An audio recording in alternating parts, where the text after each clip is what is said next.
Whether you're fueling your Insta oven with Reels to keep the flames hot, or you're feeding your TikTok to make it grow, or you're loading YouTube with shorts to keep the spin cycle going.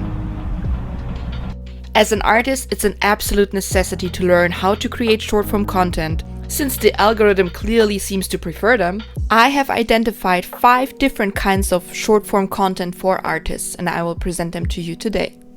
Even though the current trend right now is to flee Instagram, it is still an important platform for a lot of artists that want to expand their audience. Same goes for TikTok or YouTube.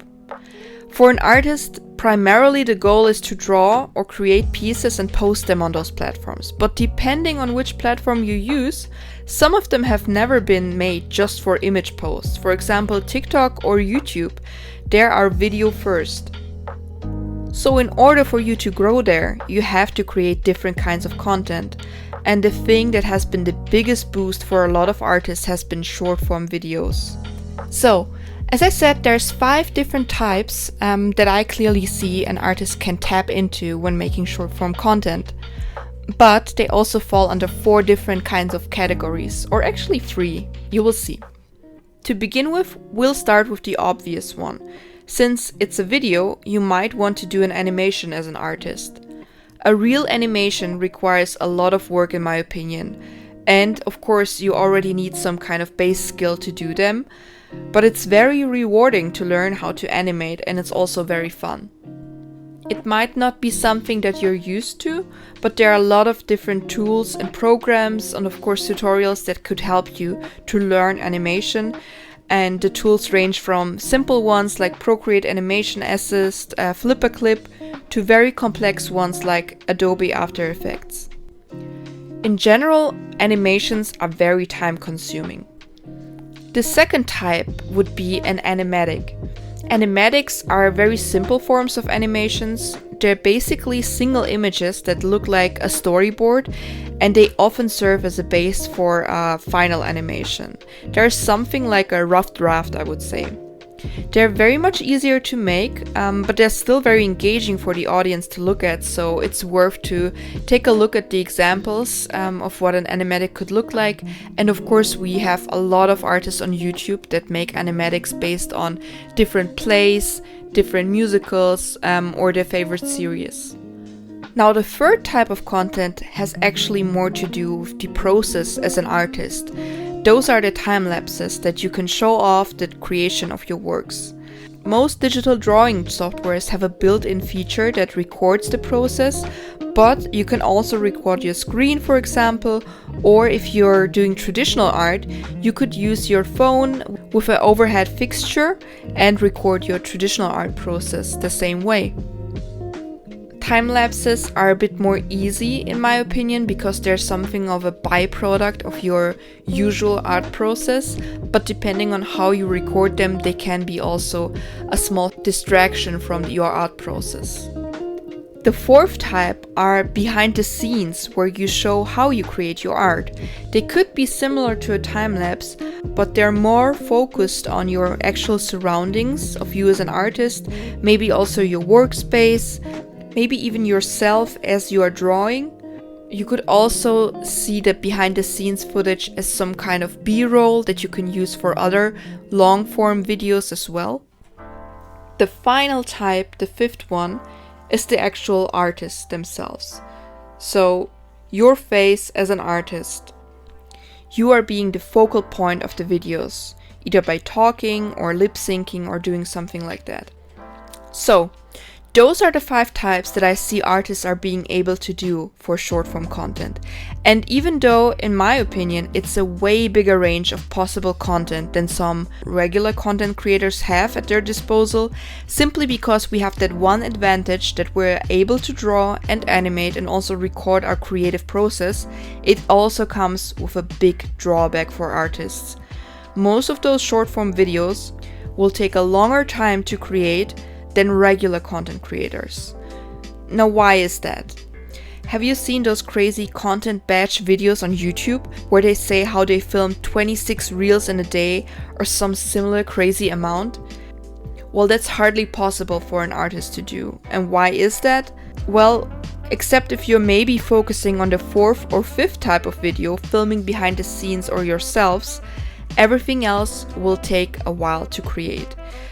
Simply because the other 3 types, be it an animation, animatic, or a time-lapse, require at least 2 hours up to maybe even months depending on the project and how involved it is. For example, a full-blown animation sometimes takes months of preparation.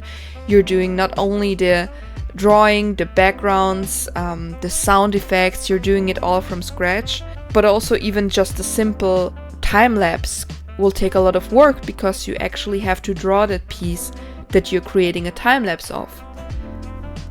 If you wonder how and where to start with short-form content, if you've never done it before, I would always advise to start with the one you feel most comfortable with and maybe something that you're already doing. So for me, it has been obvious. The time-lapses are the first thing that I tapped into because Procreate had a built-in time-lapse recording feature.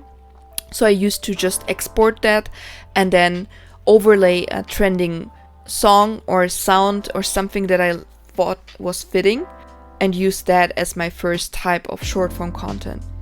Slowly I've also moved on to animatics and then animations. They take a lot more time, as I mentioned before, but they're a lot more fun in my opinion. I do have some of myself as an artist with my face in them, but they're not my specialty. To be honest, there's of course more than 5 types that us artists can create. We can also present our works, our already finished works, show redraws of old artworks, before, after. So there's a lot more actually that you can do. But those are 5 types that I noticed come up the most, because some of the others, it's not so easy to know when you can post them and when you can find a good occasion or meme that fits those before, afters. So those 5 types of videos themselves fall also under 4 different categories, or actually 3. So it's very important for you to understand that the types that I mentioned are more the mechanics of making short form videos, but the categories are the purpose that they serve.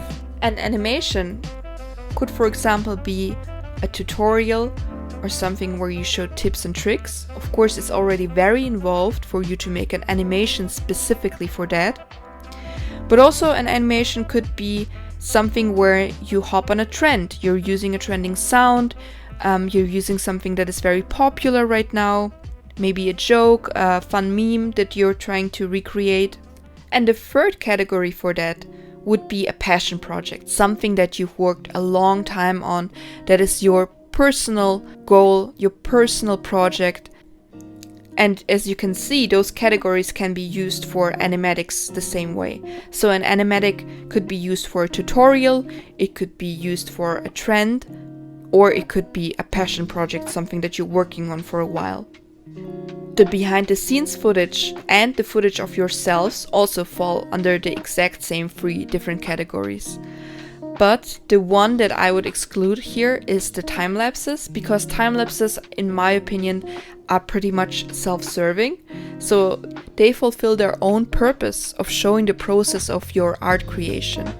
The only addition I would say is when you're using a trending sound to overlay the process video. So I hope this framework helps you to decide on what kind of type of short form content you want to create, and also help you figure out the categories that it falls under, and it helps you brainstorm some ideas.